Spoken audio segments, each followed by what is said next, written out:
Forktales, a podcast that feeds ideas to the food and beverage world. Forktales is brought to you by Vigor, a branding and advertising agency focused on the restaurant and hospitality industry, and by Quench, a food and beverage advertising agency that specializes in evolving iconic food and beverage brands. Learn more, visit vigorbranding.com and quenchagency.com. If you love what we're serving up, please give Forktales a 5-star review on your podcast service of choice. Think of it as a tip for good service.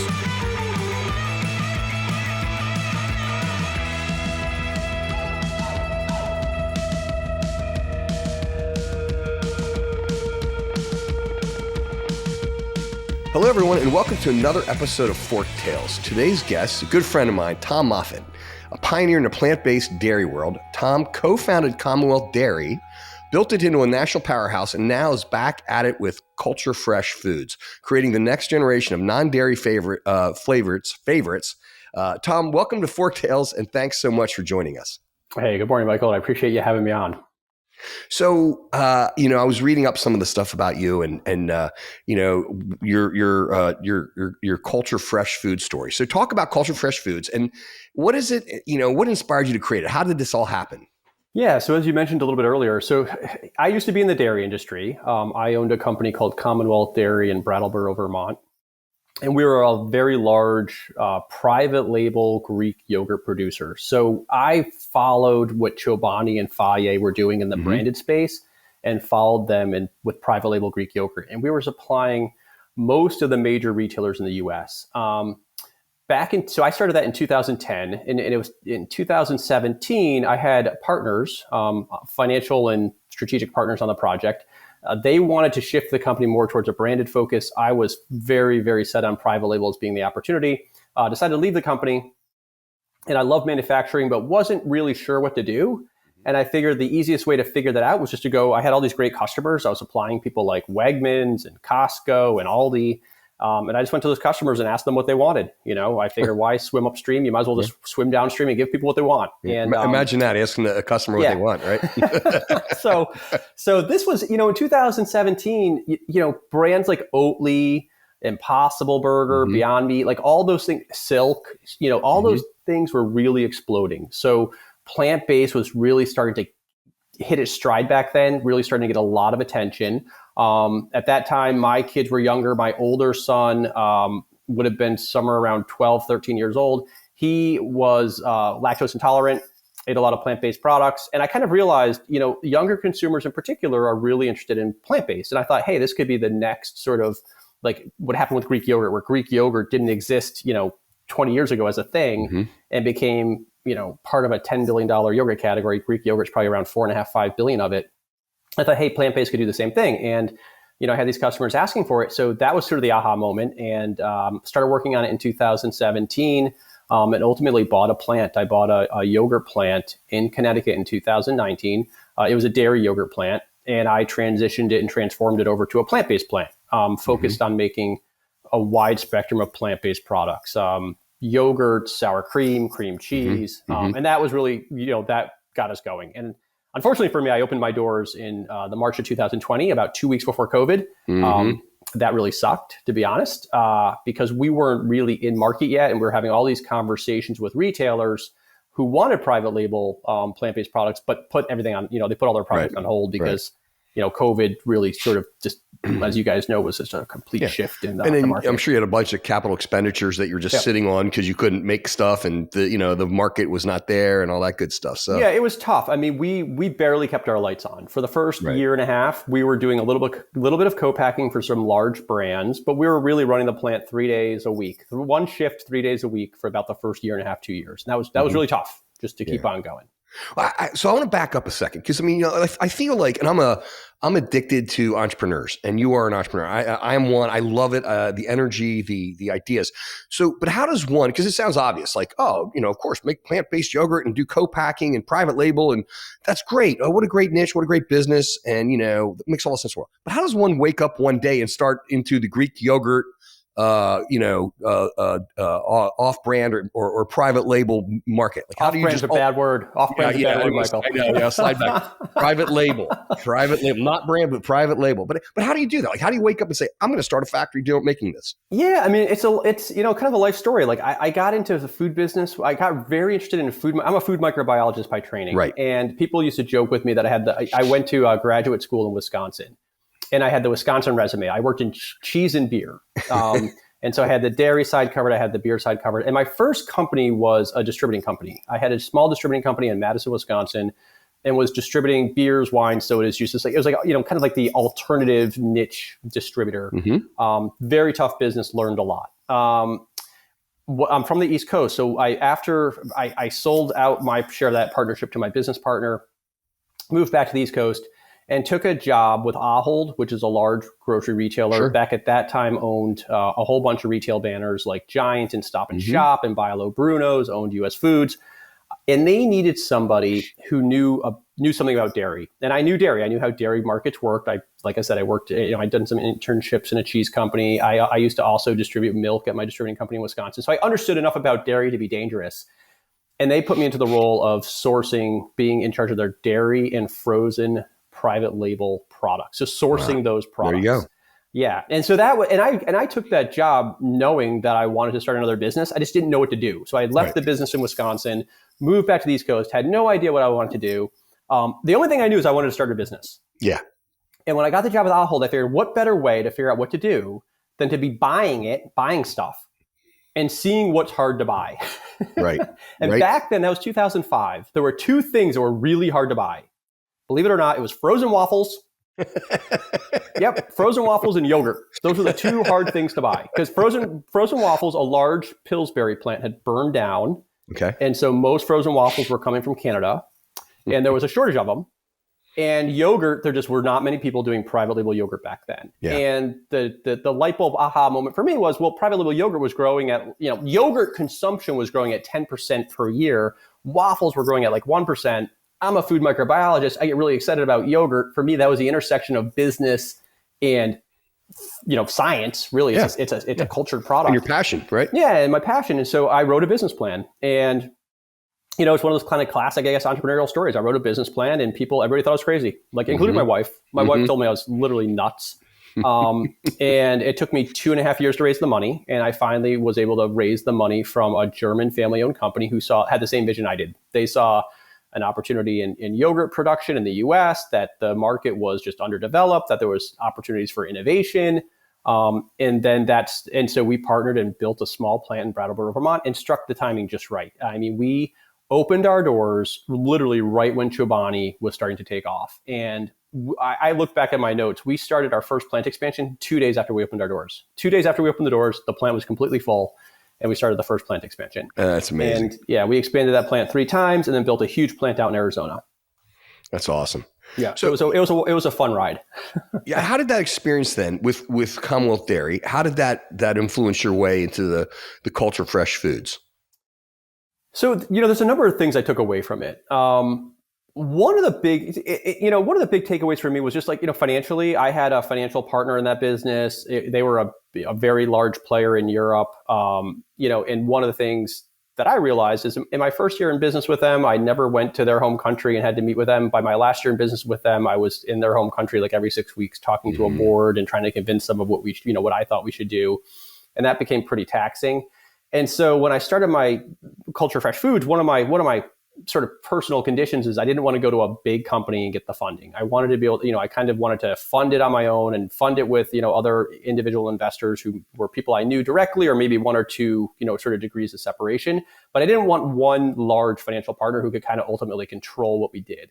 So that was sort of one thing that I took away and brought into Culture Fresh Foods.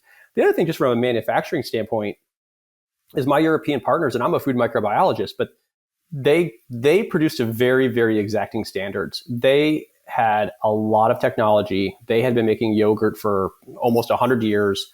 They really knew what they were doing. And from a technical know-how standpoint, that's one of the things that I really just soaked up from them, was their mentality on how you do things right. You spare no expense when it comes to quality, efficiency, and just getting it right. And when I bought the yogurt plant in 2017, I spent a year and a half and invested a lot of money, mostly on improving quality standards, just improving, how we manage sanitation, manage quality control, manage micro risks. Because for me, it's all about food safety, food quality. And quality really means if you have a cup of my yogurt today, it's the exact same cup of yogurt you have 3 months from now. You don't get sort of just, different experience because the product quality varies. And so I really try to infuse those principles into this business. And, my view was over the long term, you're going to win. People are going to recognize the quality, recognize the consistency, and they're going to prefer your product over something else. Mm-hmm. Well, so, I mean, you led that company, and, what made you decide this is time to jump out of I'll say the dairy side and go into the plant-based? Was it the trends? Was it just, you were tired of the trips to Europe? Yeah, it's a little bit of everything. I mean, so my business partners, they had a very strong branded and private label business in Europe. They were about 50% private label, 50% branded. Our business in the US was 90%, maybe 85% private label and 15% branded. And they wanted to reorient the company much more strongly in the direction of brand. And I didn't agree with that. I had spent 7 years building these relationships with retailers saying, we're your strategic partner on your brand. It was going to be hard to go back to those customers and say, never mind everything I've been telling you for the past 7 years. I now want to sell you this new brand, this European brand. And that's what we do. And so that was one piece of the puzzle, was just, strategically difference of opinion on where we should lead the company. And also, I saw the opportunity for plant-based when I was at my last company, and I had presented that to the board and said, hey, why don't we start a division and do this? And they weren't interested. That company had started off, their founding family was dairy farmers, and then they evolved into yogurt producers, and they just did not have an interest in going into the plant-based world. Tell the story. I mean, I read somewhere that you were like sitting with a guy, I guess it was a bunch of dairy folks at breakfast. And can you get into that a little bit? Yeah. Tell us, because I love that. That was I was still in the dairy business. This was probably back in 2014-ish. So really early on for plant-based in the US. You're like 12. Yeah. So not quite, I wish. But I went to a National Dairy Association meeting, and one of the neat things they do at that meeting is that they randomly assign you to a breakfast table. So you're going to be at a table of 20 other guys or gals that you don't know, and it's neat because it's networking. And I remember sitting down at this table, and there's a mix of dairy farmers and dairy processors there. And the conversation when I arrived at the breakfast table was, damn these oat milks and almond milks and soy milks. We're going to sue those guys. This is a bunch of dairy farmers, but we're going to sue them into submission. They can't use the word milk. And I have no view on whether or not the word milk is appropriate for plant-based products. There's obviously two sides to that coin, but they were having just a passionate argument how they're going to sue these companies out of existence. And I kind of raised my hand and said, hey, look, we're dairy processors, we're dairy farmers, like we're perfectly positioned to, take advantage of this. Like we should be the ones who are like on the forefront of that. Like if somebody else, if people want plant-based milk, we could do dairy milk, we can do oat milk. Like it shouldn't matter. We should be agnostic and just want to take advantage of the opportunity, because give the market what they want. Like you can't sue the market. Right. And I'm thinking about my son, right? My son's not going to drink dairy milk. And I'm trying to explain to the table, like, we're not going to sue the market out of what the market wants. The market is the market. And I literally I'm not exaggerating. I was asked to leave the table. And I was like, all right, so I took my bagel and my coffee and found another table. Well, I mean, so some of those good old boys, there's some strong opinions. Yeah, there's some strong opinions there. And you got to respect that lifestyle and what they bring to food and everything else. It's awesome. But I could see how that would be a little bit of a conflict. And that's what's kind of amazing to me. Again, whenever people are successful, everyone thinks it's like supernatural. Like, well, of course that happened, or everybody eats that, so of course that's the right thing to make. But I mean, you made decisions throughout your career. I mean, when we talk branded, okay, and when we talk even back on the dairy side, like I'm a Quench, okay, that's what I do. I make brands. That's my job. I love branding. I mean, that's what I do, and I'm very passionate about it. But I also understand, it's kind of funny. I've interviewed literally, I think there's 100 episodes now of this, people who someone on the CPG side, someone on the restaurant side, but on the CPG side, it's like if you're a manufacturer, you want a brand because you feel like the grass is greener, okay? If you have a brand, you want the manufacturing facility. You want to get away from your co-packer. And it's always like that interesting conundrum. And, it feels like no one's ever satisfied being on one side of that that coin. And I get the balance, but to the point of sexy. What's that? The brands are sexy. Oh yeah, well, that's what we do. We create sex. That's our job. Yeah. And I get it. I mean, that's the tension. I mean, at my old company, at my dairy company, we were, like I said, 85% private label. But 15% of it was branded. We had a brand called Green Mountain Creamery. Mm-hmm. It was highly successful in the Northeast. Yep. And that's what we were trying to do. We were trying to sort of capture a little bit of both. I mean, we were definitely operators. We were manufacturers first and foremost, mm-hmm. but we hit it just right with this idea of this sort of local premium, Vermont-made yogurt. And it was very, very popular and successful. And, we were fortunate because we were also the manufacturer. And I felt for those brands that had to use co-packers. We had brands come to us all the time that wanted us to co-pack for them. We couldn't because we had such a constraint on our capacity because we were just growing so fast in both the branded and private label business. But it's tough. I mean, I've seen and I've known personally lots of, and you kind of allude to this, like lots of brand owners go out of business. Yeah. Not because of them, but because of their co-packer. Their co-packer fails them in some way. The co-packer, can't keep up with their volume, changes the pricing, whatever it might be. There's a million stories, but it's sometimes difficult to kind of have your baby, the life of your baby completely relying on somebody else. That's right. We'll experience it on my side now because I'm a co-packer for a bunch of these, we co-pack for a number of large brands. But we take it very seriously. I mean, that's just my ethos. Like, I don't want to fail them. They're my customers. I don't want to fail them. And, I believe in very direct and open and courageous communication. If we have a challenge, we let them know what it is and we hope they understand it. And we want to work through those challenges with them. Well, it's funny when you said how you really kind of got your, the education, if you will, or you were able to really learn things being at Ahold. Ahold's in our market. I started my company right outside of Carlisle, and they are, we've worked with them. They are really a tremendous company. And I'll say the people that have come out of Ahold, really smart individuals, hardworking, and I could see how that could be a really, really phenomenal place to learn and see things and grow. You know what I mean? Yeah, it was. I mean, it was a great place to be. I was there during a tough time because Ahold as an entity was having challenges across the retail banners. When I was there, when I started with Ahold, they owned 6 retail banners. They ended up selling Bilo and Bruno's and Tops, and they sold US Foods off, which obviously is food service. But the people who were there really cared. I mean, people worked really hard. They really want to be successful. I was fortunate. I had a great boss there, a gentleman named Michael Sherman, who taught me a lot about commodity sourcing, understanding kind of how to think through commodities and, pricing and costing and things like that. And that helped me a great deal and still helps me today because, that's another piece of the puzzle is you got to make sure you've got the right cost structure and margin structure. And that can get pretty tricky in dairy and particularly tricky in plant-based where the products are just, tend to be more complex in terms of the ingredient makeup. But Ahold, good organization. Lots of people worked there. Very, very passionate people who really cared about, food and retail and grocery. So, you mentioned obviously the plant-based and that's your manufacturing and that's your niche.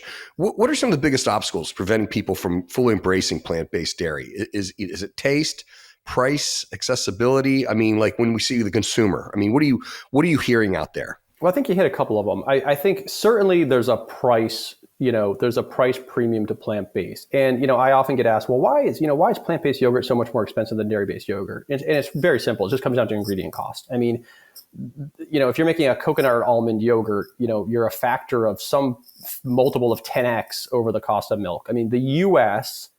is an incredibly efficient milk producer. I would say probably, there's very few countries that can compete with the U.S. in terms of efficiency of milk production.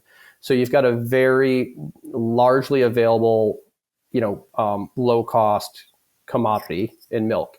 And when you're trying to, you're, like I mentioned, you're importing ingredients. Some of these ingredients are imported, or you're using nuts like almonds.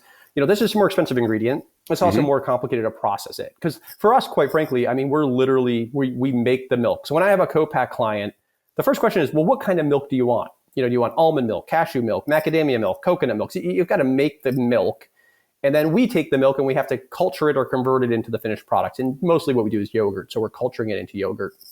And I'll sometimes joke with the my customers, I'll say, I miss the good old days when it was dairy. You had 3 choices for me. It was like, you want non-fat, low fat, or whole milk. Right. It's going to be dairy milk, right. But it's either non-fat, low fat, or whole milk. It's just more complex. So cost is one issue that keeps consumers, I think, is kind of slowing adoption because it's more expensive. Sure. You can buy a cup of, dairy Greek yogurt for $1 and a cup of, coconut yogurt for $2. So that's a big difference. The other thing is, to some degree, it's taste. Now, I think the amount of money that's been invested in plant-based over the last just 10 years is astronomical.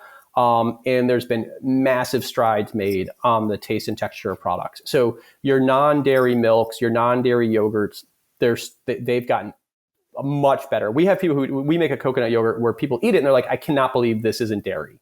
It's a coconut cream. It's a very creamy, rich yogurt. It does extremely well for us. And that's the number one comment we get. I can't believe this isn't dairy yogurt.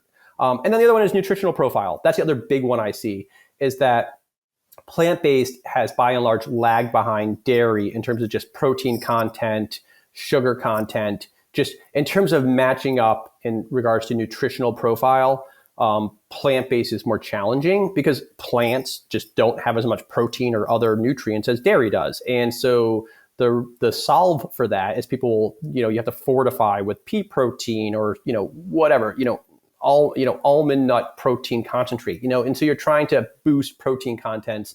And quite frankly, as a dairy guy who became a plant-based guy, plant-based proteins generally taste like dirt. I mean, that's just, people have been raised on dairy, and dairy proteins taste pretty darn good. By and large, people like the taste of them. And plant-based proteins are just much more challenging to work with. Now, again, that being said, there's a lot of money and technology being invested in this, and they are getting better. There's huge strides being made on that front. So the gaps are narrowing. Plant-based yogurt prices have been generally coming closer to dairy-based yogurt pricing. Nutritional profiles are getting better. The texture and taste and all those things are it's on a continuous improvement, and it continues to get better. Yeah. You hit a couple things that I think is interesting. Like, I mean, at Quench for the last 15, 16 years now, we've been doing food and beverage trends, and we're constantly monitoring, following trends and watching, because it enhances our clients' products and allows us to take them into the future in a smart, way with investment of their marketing and everything. You nailed 2 things. Obviously, the plant-based thing you got on early and we're there. But also you're talking about protein. Protein has just been huge. It just keeps getting more and more important. I mean, it was a trend held 10 years ago, and now it just seems like it continues to grow. And even with the GLP-1s and all that stuff happening, the protein thing becomes bigger and bigger. And so, I can see how that is not an issue, but I think that's something you got to, be aware of with the product, right? Yeah, absolutely. I mean, protein is one of the, and I saw this back with my yogurt company. I remember talking to people back in like 2011, 12, like protein is it. Like everything is going to be all about protein. And it has become that, I walked down an aisle of a Costco store, and Costco literally has if you walk a Costco and look for the word protein, they literally have entire aisles where every single product in that aisle is screaming at you protein and how much protein is in there. Protein is massive and low sugar. Those are the 2 big things. You're right. People want more protein, less sugar, but at the same time, it's got to taste great. And that's a tough combination right now for plant-based, although plant-based is getting better. Plant-based, again, I've only been in plant-based since 2017, and phenomenal strides have been made, and they will continue to make phenomenal strides, and we continue to make phenomenal strides because there's a lot of money being invested in plant-based proteins, and basically finding better proteins, making them taste better. That is a big deal. Sure. So where do you see the category headed in the next 5 years? It's a great question. I mean, what I, and one of the things I always do when I think about the future of food, I always try to think about, as much as I hate to admit it, I'm getting old, and I'm not the future consumer, necessarily, right? Like I look at people like my son. I always remember, I'll tell you a quick story. I went into a coffee shop to meet an investor in Seattle. And it was probably about 9 a.m. And this place was bustling. I mean, packed. And, looked around the room real quickly. And I was the oldest guy in that room by 20 years, at least 20 years. And I went to the barista, he's all tattooed up with earrings, and I get a coffee, and I like a coffee with a little bit of half and half, whatever. So I get a coffee with a little bit of room in there. I go over to the half and half station, and there's literally 9 canisters, 9 of those stainless steel canisters. And I pick up the first one: hemp, oat, cashew, almond. I go through all 9. No half and half, no dairy half and half. And I like oat creamer or dairy half and half. Kind of depends on the morning and my mood. Right. And that morning I felt like dairy half and half. So I go out to the barista. I said, "Hey, you guys happen to have any dairy half and half?" And he looks at me and he looks over and he goes, "Huh, you're the first one to ask for that today." And he hands me the canister from the fridge. And that's where I think this is going. Like people like my son, he's in college now, doesn't even think, like, I went and picked him up and we went to the dining hall and he's getting vegan pizza, and the vegan pizza is mixed in right with the regular pizza. Right. And, as far as I can see, most of the kids are choosing the vegan pizza, which is just, dough and sauce with non-dairy cheese. I think it's going to become completely interchangeable. Like me, like I said, a second ago, like for me, it's just depends on the morning. Some mornings I have an oat creamer. Some mornings I have half and half. Just depends what I feel like. They have a different taste. And I just, I use them interchangeably. And I think that's in 5 years, I think it's going to just be much more interchangeable. Like I don't think people will necessarily be thinking about, hey, I want a dairy yogurt or plant-based yogurt. I think I'm going to be thinking about, well, what brand do I feel like? What do I like? What do I feel like today? Do I want a coconut yogurt? Because I feel like a creamy, coconut yogurt, and, coconut's got, certain nutritional benefits to it that I want. Or, hey, I've been eating coconut yogurt all weekend. I'm going to have a dairy yogurt. I think it's going to become more like that, because really it's a small proportion of the population that's, has to be for like a medical reason or, a dietary reason on a plant-based product. Right. I think it's just going to become more interchangeable, where more options, more flexibility. Yeah. So you're kind of hitting another interesting thing. Do you think it'll ever replace dairy, or do you think it'll sit alongside it? Or, even the term plant-based, are we going to have to keep saying that? Like, is that, or does it just become like, again, we make brands. So if I make a brand and it just happens to be quote unquote plant-based, but people like the flavor and the taste of that product, they'll just buy it, right? They're not going to sit there and say, again, unless you have dietary restrictions where you must, you're lactose intolerant or whatever else. So how do you feel about that? Like, do you think it's going to replace dairy? Do you think they're going to sit next to each other? Is plant-based going to go away, that term? I honestly I do not think it'll replace dairy in my lifetime. I think dairy is, when I look at the yogurt market, it's about a 10 billion-ish market in the US, and somewhere around maybe 500-600 million of that maybe is plant-based yogurt. So plant-based yogurt is a very small piece of a very big market. Yeah. What I think will happen though is just you're going to get more interchangeability. Like, you're going to have brands where, you've got the dairy version and you're going to have one, and plant-based is a phrase right now is kind of going away a little bit. It'll be non-dairy, because there are people looking for non-dairy for dietary reasons. But you might be like, wow, I really love the non-dairy coconut Jubilee yogurt by this brand. And, if you're going to go in the store and buy 5, cups of yogurt, you might be buying 4 that are dairy and 1 that's non-dairy. And the non-dairy one, maybe that's not even your first purchase, premise. It's like, I'm buying it because that was a flavor I really like, or I think that one's super thick and creamy,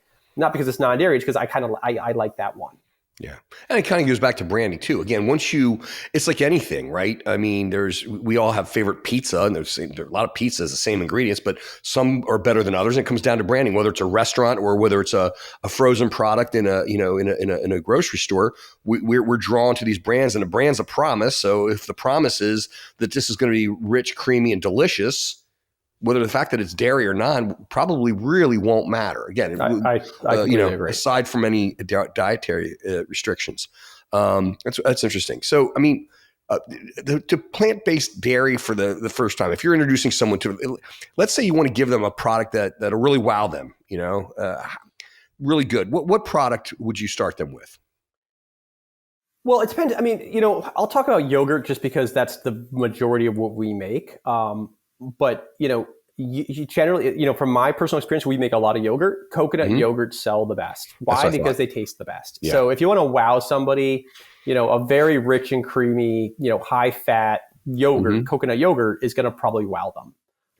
And we have a lot of, just as an example, we supply bulk coconut yogurt, and we have retailers who are taking that and making it into, like those like yogurt parfaits that they sell in like the deli or the kind of take and go section. Those are doing phenomenally well. And I think it's simple. And they still have their low fat vanilla parfait yogurts there.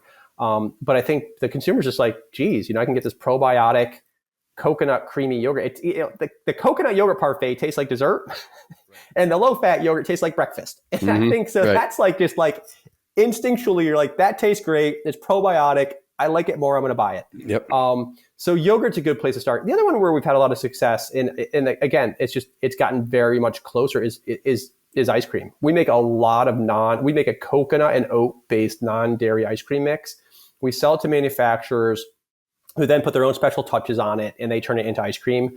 And coconut based non-dairy ice cream, if done well, will taste as good or better than a lot of the dairy ice creams. Wow. I mean, it's just because it's, again, because coconut's a very creamy, it's a very creamy, indulgent, rich, ingredient. And so that's where we also see a lot of success for us. People who are more into into sort of the plant-based adoption curve, almond yogurt would be probably the next step because it's got a nutritional profile. It's higher in protein. It's a little bit closer to dairy. But it tastes more like a traditional, like I would call like almond yogurt tastes like a traditional blended yogurt. Coconut yogurt tastes like dessert. Yeah. Yeah. Is one in theory better for you or healthier for you than the other? People have their own different, visions of what, and it depends on what you're looking for. Like we have people who really want coconut yogurt because they feel like those are healthy fats and they're certain like that's a nutritional profile they want. And then almond yogurt has more protein. So, right. It kind of cuts both ways depending on what the individual consumer is looking for. Gotcha. So now you hit on one of, I'll say, the three food groups as far as in the non-dairy area, but you have cheese, right? We hear about like, non-dairy cheese, the yogurt, obviously, which you're the guru of, and ice cream. I mean, do you feel like there's one of those three that's kind of lagging behind the others? Like my daughter has dairy issues. So she, all of a sudden, I mean, in the last 5 years, I'd say stuff's popping in the refrigerator. It's like, sometimes you get that cheese and you're like, ooh, this is my daughter's cheese. That's what, So is that the one that's maybe like falling behind some of the other categories or? Personally, I think so. I mean, I think cheese is probably the farthest behind, partially because it's a harder product to make because cheese has to be more functional. Like if I'm going to have a yogurt, it's very unlikely I'm going to cook with that yogurt. Like I'm going to take a yogurt out of the fridge and I'm going to eat it. And all that yogurt has to do is, did it stand up well in the fridge? Did you open it and it looked good and it's creamy and tastes great? Yeah. Cheese is tough. I mean, like, we've done a little bit of work in the early days on like mozzarellas and things, and they're difficult because you might be putting the mozzarella on a pizza and it goes into a 500-degree oven. And now it's going to be like, you're going to burn, plant-based cheeses will tend to burn and all the oil comes out and you've got kind of this charred residue with a big pool of oil. And then you might have that cheese cold and the cheese tastes completely different. It's like, it tastes kind of starchy and not great. And so what I've seen with cheeses is some cheeses perform very well when heated. They become flexible and melty and creamy, and you wouldn't want to eat those cold. So on your sandwich, you're going to make a turkey and cheese sandwich. That cheese might not taste great. And then vice versa. Some are going to work well cold. And so that's been challenging because if you go in the store and you're like, okay, I'm going to go buy, some cheese slices as a person who wants a non-dairy cheese slice, it's hard to market that like, hey, our cheese slices are only for cooking, for making grilled cheese. Yeah, right, or, right. Hey, use this cheese slice on grilled cheese, but don't use it in your cold turkey sandwich. And so that's where I've seen personally issues is that one will taste great in one usage setting, but horrible in the other. But the consumer's not trained to think that way because most consumers are like, hey, if I buy a slice of cheddar cheese, I can put it in my grilled cheese or I can put it on my sandwich and it tastes great in both places. Yeah. Plant-based cheese doesn't tend to work like that. And so I think that's where plant-based cheese has tended to lag behind. And it's the same thing with cream cheese. Cream cheese suffers the same problem. Somebody might have a great plant-based cream cheese that's spreadable on a warm bagel, but you could never make a cheesecake with it. It'll just turn into a pool of oil. And so I would say cheese is the most technologically challenging and therefore has been the biggest laggard in terms of like adoption and just quality, not quality, but just taste characteristics or organoleptic characteristics. So you made a good point about, we talked to consumer, right? We're talking about the consumer's experience. So how important do you think sustainability is in the purchasing decision of plant-based consumers today? Another great question, Michael. I mean, it's a tricky one.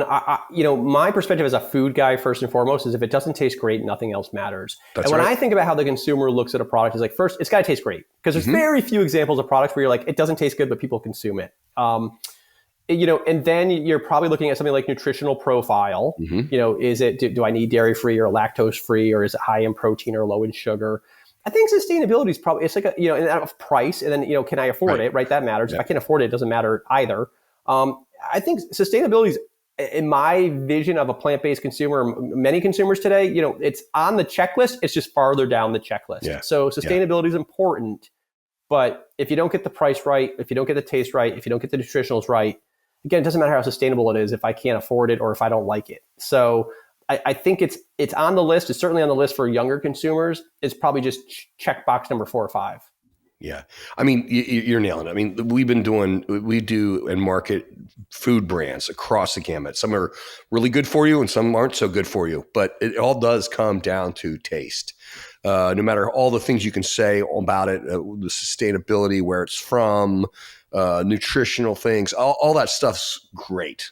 And, but we still buy based on emotion, by the taste and how does it, and all of that. So then we'll back into it with logic, right, and rationalization. But it's gotta taste great. So with all your experience in dairy, plant-based, again, global experience, are there global trends out there that are ahead of the U.S. when it comes to plant-based dairy?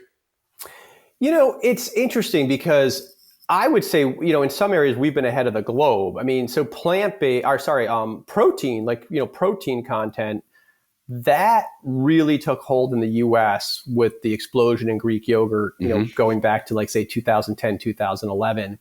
And like we talked about earlier, you go into a US retailer and you see protein everywhere.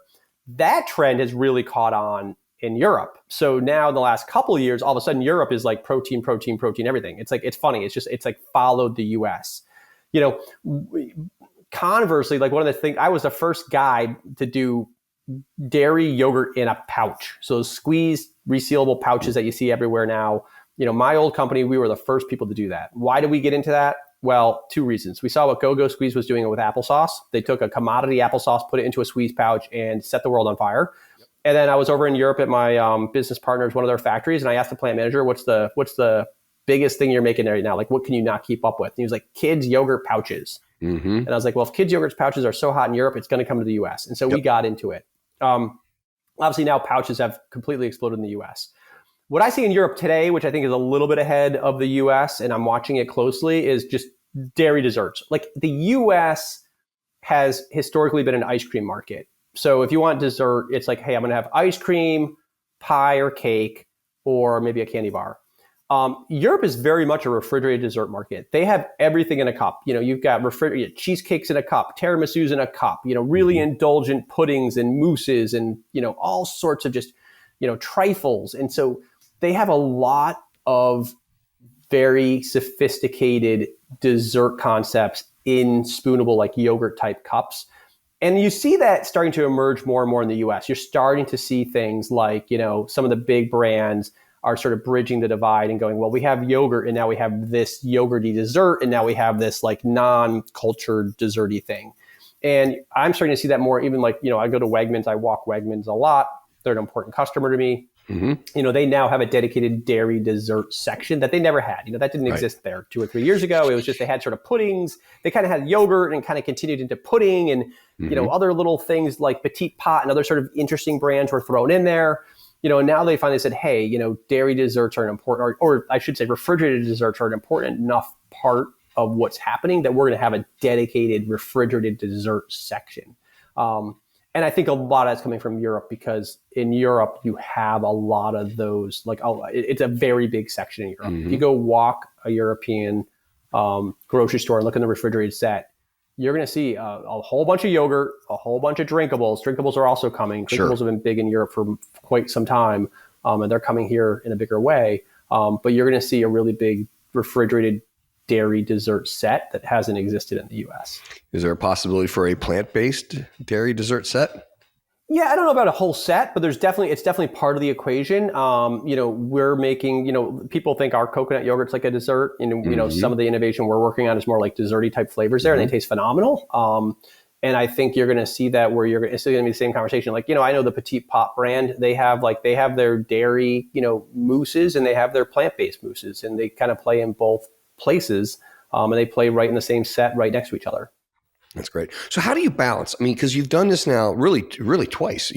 And again, I can't underestimate the capital costs of building a plant, right? A manufacturing facility. It's not $1 million doesn't go very far in dairy. Somebody told me that early on in my career, and I was like, I kind of laughed, and now I kind of cry. Yeah, yeah. It's not like you just go out in your garage and say, "Hey, I'm going to fire up this machine." So how do you balance between chasing a trend, and you did it in the yogurt, in the Greek yogurt side, and then you did it again in plant-based. How do you balance that, with creating these products and then understanding which ones have the long-term staying power? I mean, it's tricky. I mean, you're trying, for me, I'm an entrepreneurial guy, and, you're trying to take calculated risks. I mean, on the one hand, you've got a manufacturing platform that you have to respect because you can't constantly every 2 years redo everything. It's just too much money. And so you're trying to use the platform you have, and how can we innovate around the edges? For example, we're really good at putting stuff into cups. And so for me, it's like, the trends I'm looking at tend to be things that are in cups. In my old company, we're really good at putting things in cups, and we added a pouch filler and got really good at putting things in pouches. And so you try to make these sort of calculated, you take calculated risks. You try to, obviously you try to quantify what the upside opportunity is. But everything costs a lot of money. I mean, especially in this environment where you have things like, tariffs and, other sort of external costs that, raise prices on equipment and things like that. It's tough. I mean, it's a constant balancing act, and you're constantly just trying to evaluate, what is the opportunity, what is the margin and volume opportunity versus what is the investment. And we do a lot of ROI calculations in my operation, and that's constantly what you're looking at. And, sometimes you get it right, and that's great, and you pop the champagne. And unfortunately, sometimes you get it wrong, and you say, well, I've got this piece of equipment that I now have to go sell in the used market because I don't need it anymore, and that happens too. Yeah, no doubt. All right. Well, look, you have a great aptitude for this entire industry. So I'm going to play a little game here called This or That. All right. And this is really your personal preferences. I'll name two options related to your company, and you tell me which of the two options you prefer. Here we go. R&D lab or factory floor? Oh, great question. I R&D lab. I mean, I'm a food microbiologist. I love innovation. I get really excited about opportunity. And so I like to get in the R&D lab and try things and see things. But I know you, and you're an operator too. So I know the factory floor is just right there. So you do bring that. I mean, I know that about you. You bring that great balance between two things. That's why you're so successful. So that's awesome. You. Plant-based cheese or plant-based yogurt? I think I know the answer. Definitely plant-based yogurt. Yeah. Early mornings or late nights? Early mornings. Me too. Data or gut instinct? It's interesting. I'm a scientist by training, and I've kind of traversed between the two, but I am definitely, as I get older, going more towards data. Yeah. Oat milk or almond milk? Oat milk. There you go. Cooking at home or dining out? It's a toss-up. Like, I really like cooking, and I have a couple of meals that are sort of like my go-to meals that I like to make. So I like to cook at home, and I would probably lean that way. Although if somebody wants to go to a great restaurant, I'll never say no. We've hit a few. Yeah. All right, well, so what's next for Culture Fresh Foods, or for you? I mean, anything entrepreneurial projects in the works? Anything new, exciting that's just rolling around in there? Yeah, I mean, so for us at Culture Fresh, I mean, we're working on a bunch of opportunities. I mean, we're looking at, I had mentioned earlier, like the coconut yogurt parfaits are starting to get a lot of traction. And I think what's happening is consumers are going into these traditional retailers. They're used to having like low-fat yogurt, parfaits that you buy ready-made, and, coconut parfaits just taste better and hold up better, and they're creamier and richer. And so, we're doing more things like, where can we play a role in plant-based as part of something bigger? And so we're doing a more like bulk ingredient stuff. Another area, cold brew coffee. We've started making, bulk, because we we don't have like bottle filling equipment. So we're doing like mostly spoonable and spreadable, but we can do bulk stuff. A lot of oat milk for like cold brew coffee. And again, all of those consumers for cold brew coffee, they're generally speaking, they're under the age of 25. Yep. And what do they want? They want oat and almond lattes. And so we're getting a lot more traction in sort of those. It's just those are interesting emerging areas for us where there's a lot of opportunity for growth, well, at least what we see. I mean, the cold brew market's on fire, the canned cold brew market, and those consumers want oat milk lattes, and an oat milk latte is 30 to 40% of that can is oat milk. Right. And so if you can make a great oat milk that can stand up in a can, you can have some success.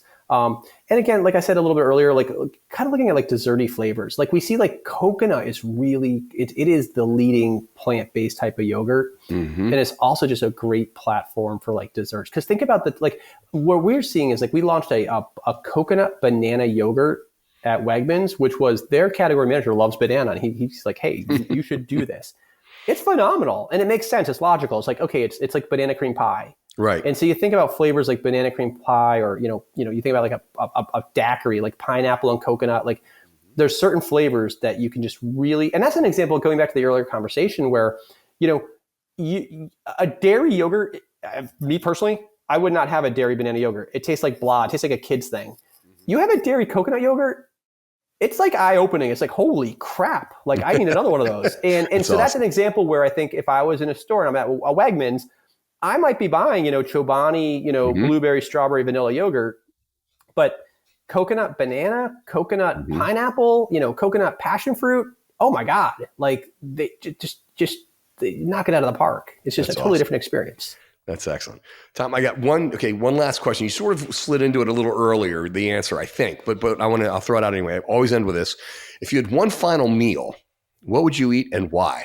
Yeah, I slid into it a little bit. I mean, so I'm not a vegetarian, even though I own a plant-based company. I used to be in dairy, although I don't eat very much meat. I tend to be more towards a vegetarian diet, I guess, a little bit. But I love a good chicken parmesan, like a chicken parm. Oh my gosh, like a good chicken parm. Just that is something that's hard to beat for me. I just love it. So that's awesome. Are you making it yourself, or are you going out for it?